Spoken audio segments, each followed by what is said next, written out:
Welcome to the Know Your Ancestors podcast. I am sitting here with Maggie Clapp, and she has an Instagram account called Clappily Home that I came across and love. And I'm so excited to share some of her ancestor stories and old homes with her. Maggie, can you just introduce yourself and kind of share what your Instagram account is, and we'll go from there. Yeah, that sounds great. So Maggie Clapp, I'm based in Cleveland, Ohio, specifically Cleveland Heights, Ohio, if you are at all familiar with Cleveland, but I own an Instagram account called Clappily Home, where really we're appreciating all things old homes. So it was so fun when we got a chance to meet, because I think there's a real connection to our ancestry and the things that they built, including the home. So certainly appreciation, and then hopefully becoming a resource for all things kind of old home and specifically homes in Cleveland. I love it. There's so Yeah. many neat homes in Cleveland. I wasn't aware of that, and so it's neat. Nobody knows it, but we were like at one time the fifth largest city in the United Oh, wow. States with like lots and lots of wealth. So now we live in, we can afford all of these really, really big, well, maybe not everybody, maybe I Right. can't, but these really huge mansions that would be like tens of millions of dollars Right. in large cities now are like, normal homes. Wow. Yeah. So cool. So cool. Yeah. So have you always loved old homes? Like, where did your love of that come from? So I've always lived in, my parents still live in the home I was born in. It was a 1920s home. My first home was a 1920s home. So certainly have always been around and appreciated the details. Love going to estate sales with my mom. That probably helped it. And then my grandparents, her parents were older, and so they lived a much longer life, and it was kind of interesting. Aside from just homes, like stuff, I mean, even in the background, all of this stuff is from my grandparents or from somebody. So maybe it's just Oh, like cool. old things and the history of old things, but translates to old homes in the neighborhood. We live in a 1930s Oh, home cool. now, and this is like the youngest home I've ever lived in. Wow. Yeah, so Yeah. certainly it's probably always been there. Right. It stems from my parents, Oh, cool. my mom. So, Mhm. so you said your mom's family you were close with, her parents. Were you close with much of your other family or extended family? Yeah, very much so. My father, he's one of two, but his parents very, very close with. It was actually my O'Neill side of the family. My grandpa was one of five. My dad then had 27 cousins. Those are Wow. like who we hang out with. Oh, cool. Easter and Christmas, Thanksgiving. Like if we are with the O'Neill side, it's actually like my first cousin once removed, plus second cousins, and now it's even gone beyond that. So definitely have a really big family, but very close. And then same with my mom's side of the family. We've got Right. 15 first cousins, and Oh, fun. always, yeah, to get together and all that. And it looks like a lot of them are in Cleveland, at least your extended, like your grandparents, great grandparents. Looking at your family tree, I saw that Cleveland, you have some good Cleveland roots there. Yeah. And for the most part, east side of Cleveland, from what I Oh, know. okay. Oh, cool. Which is like in Cleveland, there's kind of a divide Uh, typically. West side, it takes a big person to take the leap on either side. It's usually oh, kind of funny. plays it in one side or the other. Oh, funny. Yeah. Okay. Well, let's get sharing some things about your family tree.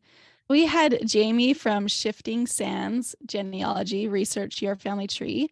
She was able to find some old homes of some of your ancestors and some interesting things about them. There's also some public member trees on Ancestry from your cousins that they have created family trees as well. So we are going to share some information from those too.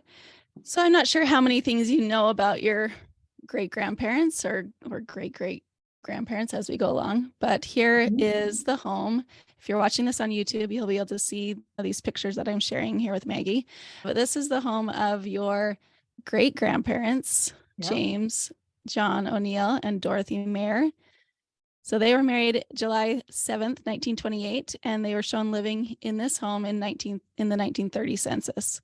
And at that time, they had one child, your grandfather, James John Jr., and his father, James Sr., was working as a cement salesman. They were renting this home for $100 a month, along with one other family. Oh, wow. That's Are you aware awesome. of this home? You acted like you. No. I'm not, but like Dorothy, I had the privilege of meeting in my lifetime. I was very young, but just the fact that like I feel like I would know where this home is, and the fact that it's like a Tudor, I don't know, it feels very familiar to me, even though no, I don't know this home. I knew another home of my grandpa's. That might be this next one. I'm not sure. So this one's in Cleveland Heights, and you said that's where you live too, right? So this 10 years later. 5 minutes from my house. Oh, cool. Yeah. Yeah, so 10 years later in the 1930 census, they were living here on Lamberton Road. Well, 1940, so not 1920. The 1940 census, they were living here on Lamberton Road in Cleveland Heights, and they now had 5 children and a maid. And he was listed as being a wholesale cement salesman. That's awesome. I never knew what he did either. Right. Yeah, so for at least those 20 years, he was in the cement business. It's interesting. Yeah. And then 10 years later, they were again living in a different home. It was just down the street from where they had lived. And they had 6 children at home now. And your great grandfather was listed as being a commercial trucker. And he was now 53 years old. I think that's the one. Yeah. That home is the one that they were living from about 1942 to 1950. So in the 1950 census, they were listed in this house. Okay. Yeah. Yeah, I didn't know they bopped around so much. I know. Every census, they're in a different house. Yeah, right.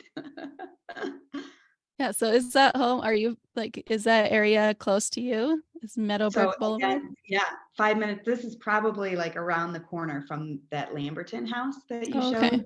And I knew of a home, but maybe it was just my grandpa. Maybe it wasn't his parents. Cottage Grove, which is also, right around And there. that could have been a in between the census year, at least, or a year that is after 1950, because 1950 is the most recent census that we have. So it could have been after that, or in between some, or whatever. Yeah. But and it makes sense. They all they walked to their grade school, which is like right there. It's across the street from Lamberton Road is the grade school that I know my grandpa went to and his siblings went to. Oh, cool. So I didn't know they lived on Lamberton, but yeah, they went to school at it was St. Anne's at the time. But oh, cool. Yeah. All right. So then this home is the home of your 2 times great grandparents. So your James O'Neill, his father was James B. O'Neill, and Rosanna Murphy was his wife. They lived in this home in about 1917 to 1921. So this is where they were living when he actually passed away. This was his residence. And yeah, so they lived when he died, he was 64 years old, and this was his home. They had 6 children. And yeah, this is in the census just the year before he passed. And they were living there with 4 of their children were living there at the time. And it says that he was a salesman in the refining company. Yeah. I'm not sure. There was a lot of coal and steel and oil refining going. Yeah. So then you can see your great grandfather here listed. He was 22 and was living with his parents, and he was a clerk, an office clerk. So yeah, so they were living at that home. It's kind of a cool looking home with the super cool looking home, like kind of Victorian, a little turret, or I don't always know what you call those, but and the diamond windows. And I'm trying to think where this would be. West 116th. Yeah, so that's a little bit further away. They migrated over. Oh, cool. That's super cool. We didn't know really anything about this generation or Mm, anything about James's siblings. If he had like we knew he had siblings, but weren't sure mhm. if it was two girls or what. So Oh, nice. this is awesome. Awesome. Yeah. Okay. Well, let's take a look here. Okay, so this is that James B, the older one. So Mhm. your second great grandfather. And I thought it was interesting what his occupation was listed here. This was in 1910. He was 54 years old with 5 children living at home still. His youngest was 11. Can you see what his occupation there is? This is salesman. Can you read what that says? Is it Pickles? Pickles. That's So, like, was he a pickle salesman? Like, is that a thing? I love too that these are all salesmen. I feel like Right. my dad was a salesman. I am a saleswoman. Oh, Um, wow. my brother is a sales like now James O'Neill, my brother, is in sales. I feel Oh, like that's funny. it like runs through the bloodline, I You guess. do. No, really. And Selling it whatever it is, if it's cement or pickles. cement or pickles. I just thought that was really funny. I'm like, that does say pickles, right? Yeah, it does. Okay. That's awesome. Yeah. So then in 1880, so before this James B, the pickle salesman, before he was married, he worked as a grocer in Allegheny, Pennsylvania. So this is kind of interesting how he's listed in the census here. He's listed first, but it says he's a son. I don't know if you can see that. And then his Yeah. mother and father are listed below him. So I'm guessing that is probably maybe he owned the home that they lived in. And so he was listed first, and then his mother and father, and then actually his grandmother was living with them too. His mother's mom was living there too. So this is in Pennsylvania. So he must have owned that home, and then they were living with him. You can see that his father, James, there's long lines of Jameses here. His father, James, was a watchman at the penitentiary at the age of 55 there. Oh, So, interesting. yeah. Yeah. And he was a grocer. So that's also like a salesman again.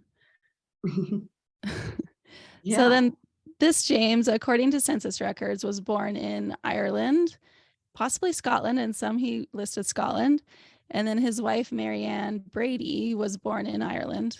They came to Pennsylvania sometime before this James was born. So this Marianne and James came sometime to Pennsylvania before their son, this James, was born in 1856, because he's listed as being born in Pennsylvania. And I noticed the difference in the spelling of O'Neill there. Yes. Yeah. I I wonder what that because the traditional Irish spelling would be O apostrophe N-E-I-L-L. Hmm. So Yeah. I'm So that, curious. right. So that could have just been the census taker when they said their name. They could have just written it down NEAL instead. Yeah. So it really, this was in 1880, and really like a lot of the spelling of names and things wasn't standardized until like the early 1900s. And so they could have spelled it several ways also too. But Okay. yeah. So there's a lot of Jameses in your family, as you can see. Yeah. And you even said your brother is named James. So And there's my even brother's more. son. My And brother you're has what? a son named Oh, so, wow. like, my father's brother's name is James, my brother's James, my nephew is James. Yes, So lots funny. of James. Yeah. So this is one at the bottom here is your great grandfather, James John O'Neill. He was born in 1929.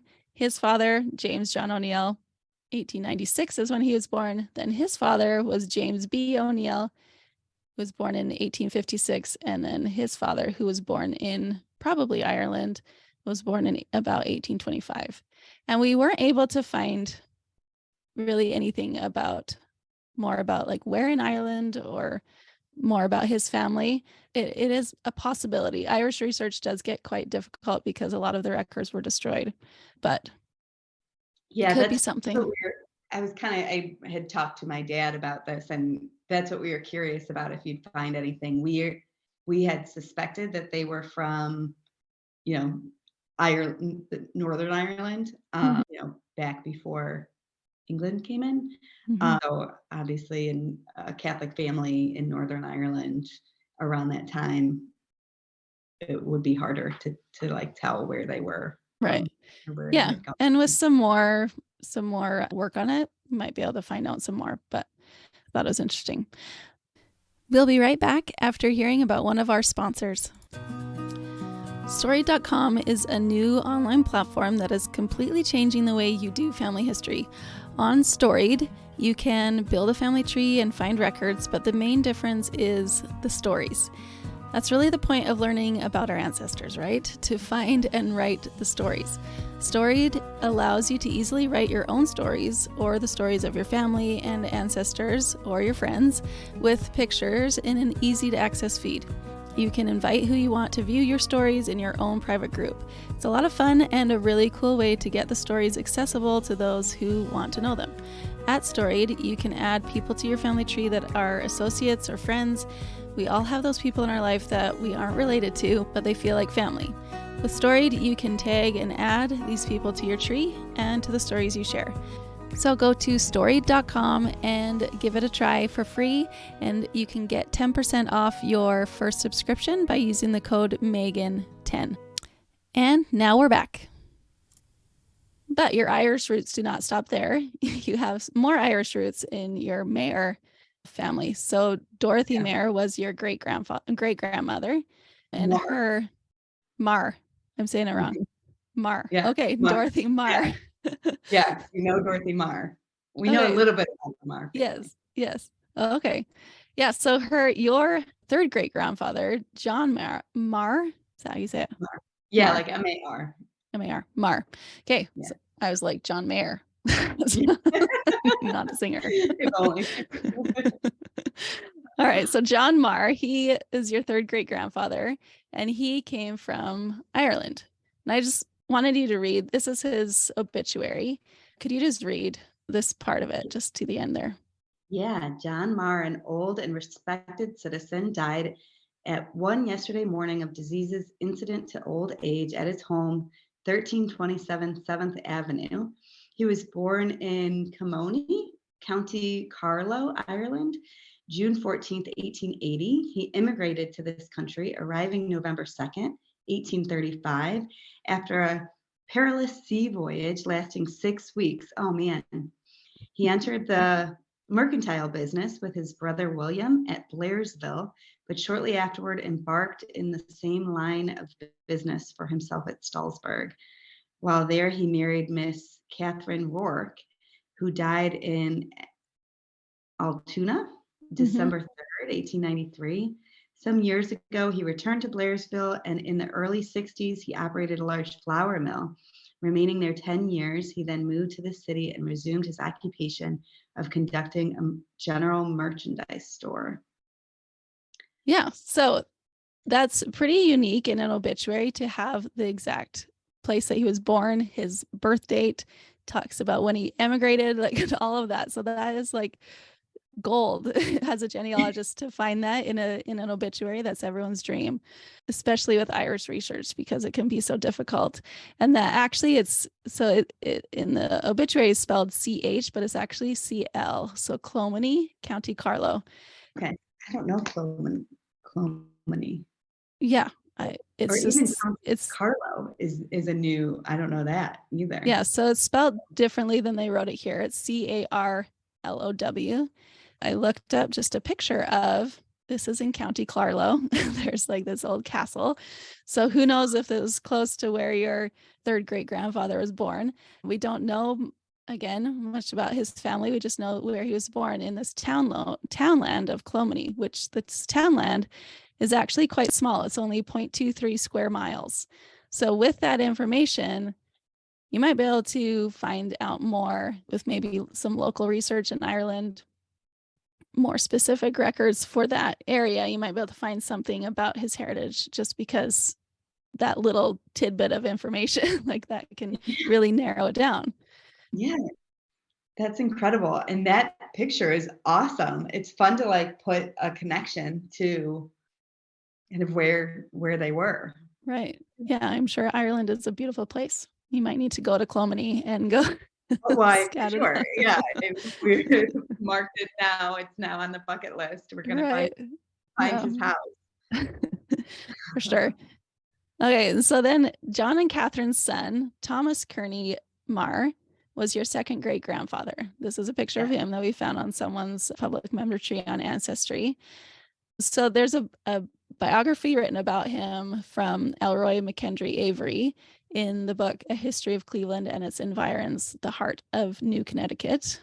And I'm just going to read some from that. Okay, so Thomas Kearney, or T.K. Marr is what he is called a lot of the time. He was born at Latrobe, Westmoreland County, Pennsylvania in 1862. After an education in the parochial schools, T.K. Marr, I keep saying Mayor, T.K. Marr was found work as a messenger boy in the local offices of the Pennsylvania Railway Company at Altoona, Pennsylvania. It was the very same office in which two prominent men got their start, Andrew Carnegie and Robert Pitcairn. Mr. Marr studied stenography while at work attending night classes and was there with the Pennsylvania Company 12 years, rising through various offices until he was made chief clerk to the freight agent at Altoona. However, the employment that brought him his broader opportunities in life was as a private secretary for the president of the First National Bank of Altoona. So he worked for that bank for 12 years, and its president had extensive coal interests. And from handling the clerical details, Mr. Marr was gradually promoted to other responsibilities and gained a thorough familiarity with the coal industry. So after leaving the bank in 1901, he bought the Belmont Coal Mining Company, whose properties are located in Belmont County, Ohio. So that's what brought him to the Cleveland area. Yeah. And on October 1st, 1913, he organized the Pursglove and Marr Coal Company with Joseph Pursglove as president and Mr. Marr as treasurer. This company has since operated the original coal property in eastern Ohio and has also acquired many additional properties. At the present time, whenever this was written, I should have checked on that. At the present time, they own in that one county about 9,000 acres of coal lands and have 9 mines in production. So, looks like you're a bit familiar with his story and his history. I am.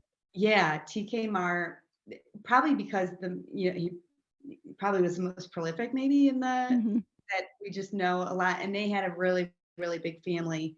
So there's still some connections, I think, on the west side of Cleveland to the Marr family that my dad would know. And we've heard more about him and what he was very involved in the Catholic Church. And I think at least some of that acreage that he owned was then donated to Catholic Charities after his death. So I know there's some, good feelings in our family of the charitable work that he did. Yeah, there was some talk in his life about different things that different like positions he held with the Catholic Church and things. Yeah, it's interesting. I had no idea though where he got his money or how he started, that he was kind of going to school and working at a really young age and then just figured out how to work his way up and learn what he could. Like that's a cool, American dream. Like I think a lot when you see these wealthy businessmen, you think, oh, they just it just happened or whatever. But he started out as a secretary, like and moved up and learned and took chances, I'm sure. And then this is his home that he built in Cleveland. They built this home in 1925. In the 1920 census, him and his wife were listed at a different property. Right now it's a park, so I'm not sure if they were living there temporarily or what, or if that home was torn down, but it was like a neighboring property that they were listed at in the 1920 census with their children.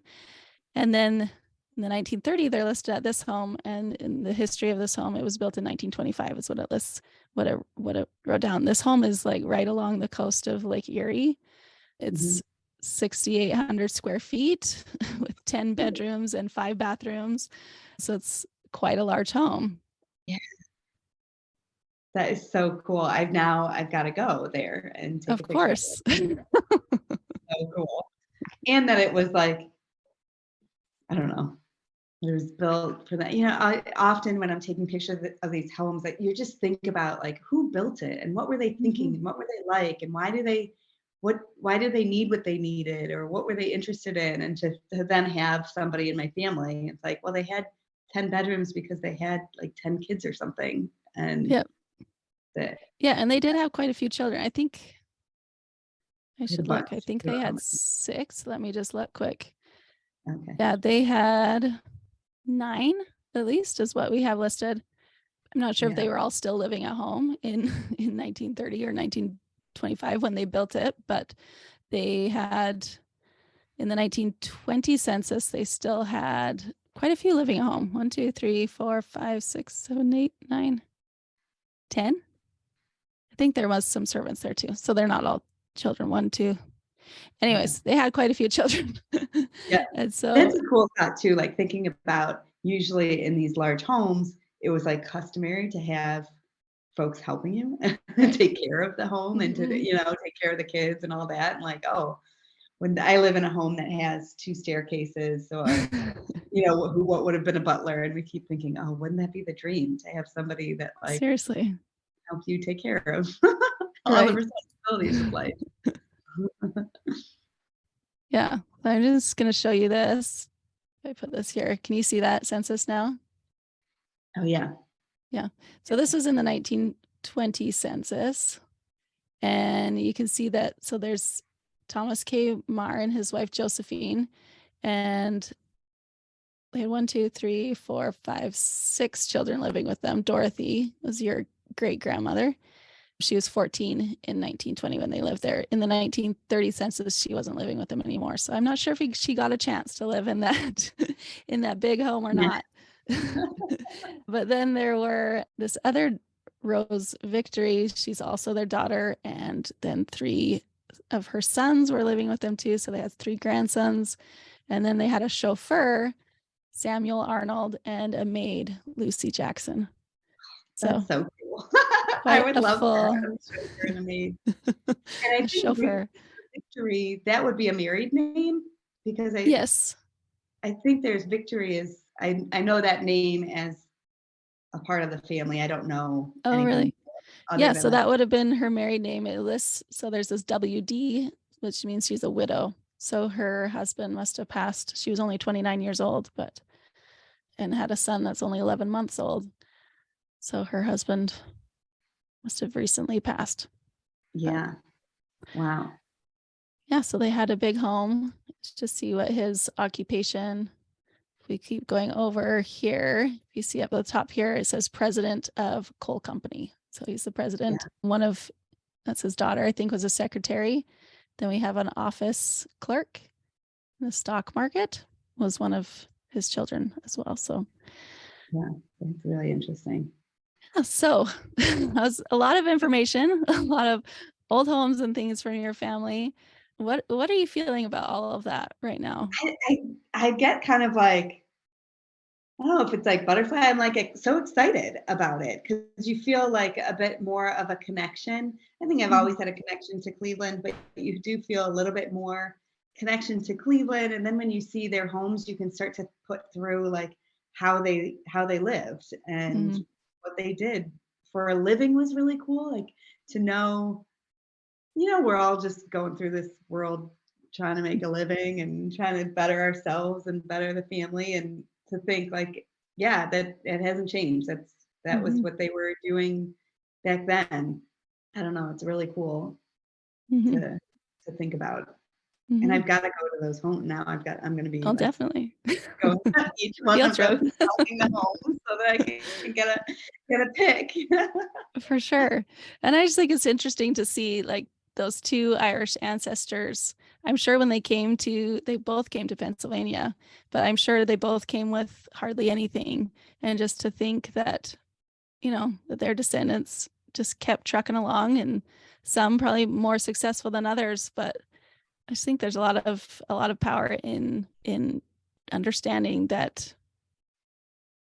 kind of how life can keep going and how our descendants can take what we've given them and amplify it or improve themselves. So Yeah, I think it's a good like refresher on the American dream that I feel like we mhm, learned about as kids, but in navigating the world now, it's sometimes you think about bad things or you see the bad stuff in the news all the time and you forget about this dream that all of our ancestors had at one point that was to just continue to make a better life for themselves and their families, and that here you could do that in a way that you couldn't do a lot of other places. So I think that's kind of a cool. I think TKMR certainly kind of shows that, I think, in what you've put together. But yeah, any of the kind of Irish.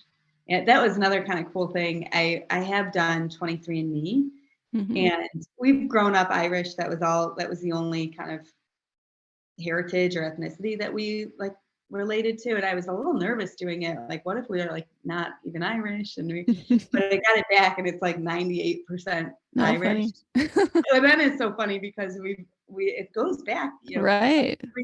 Potato famine even. And so it's like, wow, it's interesting that they've then probably cultivated a community of Irish immigrants. Right. Oh, funny. Yeah, but very cool. It's fun to see that.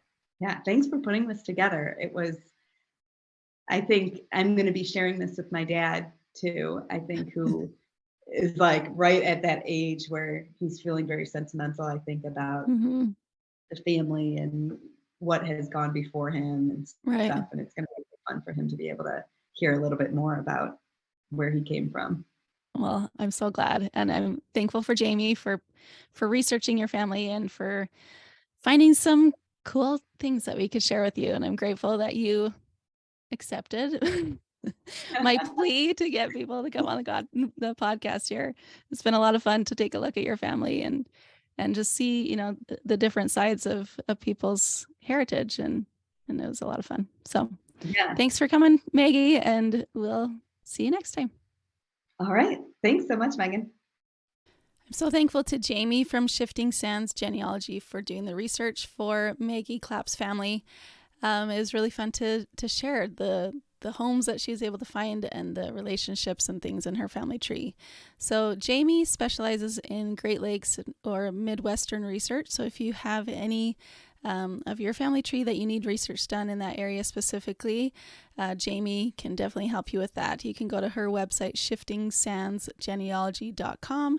I will link that in the show notes and link to her Facebook and Instagram accounts. So for her tip, I'm just going to read what she wrote. So this is Jamie speaking. She says, my tip based on this project, perhaps unsurprisingly, is to map out your ancestors. I have always loved maps, and this is one of my favorite things to do with my own genealogy. Especially if you're a visual person, there's nothing like seeing all of the key sites of your ancestors plotted out on a map. Like timelines and charts, mapping can be a powerful tool with multiple potential uses. It's key in cluster research and can even help reveal family relationships. What's more, if you're planning a trip to visit places where your ancestors lived, having an easily accessible online map can help you determine the route, stops along the way, and other sites you may want to visit. I encourage all family historians to make it a habit to put your ancestors on the map. So again, we'd like to thank Jamie for researching for this episode. So be sure to go check out her website and follow her on social media. Do you want to be on the podcast? Do you want to be a guest where we have a genealogist research your family tree for about 5 hours to see what we can find out about them, about your ancestors, and then we can share it with you? Well, we are doing a fun giveaway on Instagram and Facebook. You will need to go to Know Your Ancestors on Facebook or Megan Hillier on Instagram to find the post that talks all about the giveaway. So what I'm giving away is a seat on the podcast. So maybe you have some mysteries in your family tree that having a professional genealogist could really help with. Maybe you know nothing about your family history and want to learn more. I am giving away a seat to the podcast if you leave a review on iTunes. Now, I know not everyone has an iPhone, me included, so if you can't leave a review on iTunes, you can go ahead and rate it on Spotify, but I'd really love for you to leave a review on iTunes. You actually can do it if you don't have an iPhone, you just need to do it on a desktop computer. So, if you go and leave a review, go to the post on either Facebook or Instagram and comment and say that you've left a review or rating, and you will be entered to win a seat on the podcast. If you want to leave a rating and review, but you really don't want to be on the podcast, maybe you already know a lot about your family, or the idea of being on a podcast frightens you, I will give you $100 instead. So either way, you can win a seat on the podcast or $100, up to you, by leaving a review and rating on iTunes. So go to the post on Instagram or Facebook to learn more about that. I will link that in the show notes and enter to win that. The deadline to enter is May 15th, so get those reviews in. And the reviews on iTunes do take a few days to show up, so if you're going to do it as quick as you can so we can see those reviews and make sure that you did that. All right, thanks so much for your support. Sharing and leaving reviews for this podcast is really the way for it to grow, to get the word out, and to get more listeners. So thanks again for listening today, and we'll see you next week.